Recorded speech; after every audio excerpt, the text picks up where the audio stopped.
இன்றைக்கி பார்த்திங்கன்னா ஒரு முக்கியமான ஒரு ஆன்மீக அற்புதமான நாளாக பார்க்கப்படுது மகா சனி பிரதோஷம்.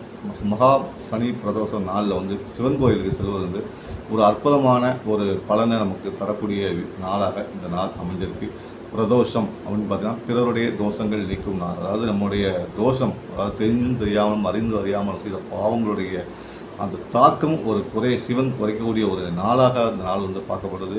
ஏன்னு பார்த்தீங்கன்னா உலகத்துடைய தோஷத்தை போக்கி அதை தன்னுள் உள்ளடக்கி தன்னை நீலகண்டனாக மாற்றிய நாள் தான் இது அப்படின்னு சொல்லலாம். ஏன்னு பார்த்தீங்கன்னா வந்து பார்க்கடலை வந்து தேவர்களும் மசுர்களும் கடைந்த நேரத்தில் வந்து ஒவ்வொரு பொருளாக வருது, அதை ரெண்டும் சமமாக பிடிச்சிக்கிற நேரத்தில் அதுலேருந்து வெளிப்பட்ட ஒரு விஷயந்தான் விஷம், ஆழகால விஷம். இந்த ஆழகால விஷங்கிறது பார்த்தீங்கன்னா வந்து பார்த்தோன்னே எல்லா தேவர்களும் சரி அசுரர்களும் மிரண்டுட்டாங்க.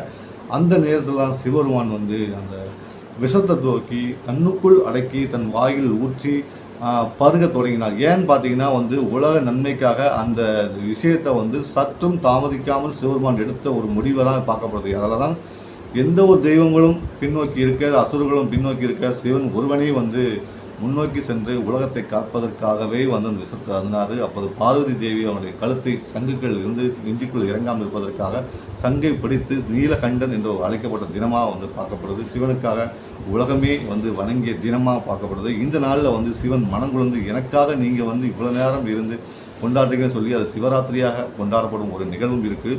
அந்த இடைப்பட்ட அந்த விஷம் அருந்தி அந்த சனிக்கிழமை தினத்தை 4 to 6 மணி அந்த காலகட்டத்தை வந்து தான் பிரதோஷ நாளாக வந்து பார்க்கப்படுது.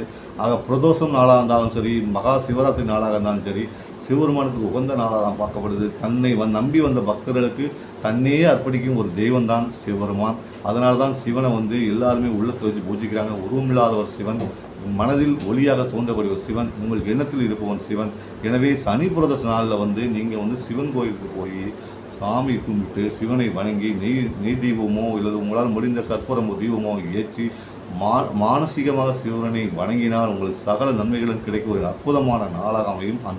இந்த நாள் என்பதை சொல்லிக்கொள்வதில் எனக்கு ஒரு மிகப்பெரிய மகிழ்ச்சியாக இருக்கிறது.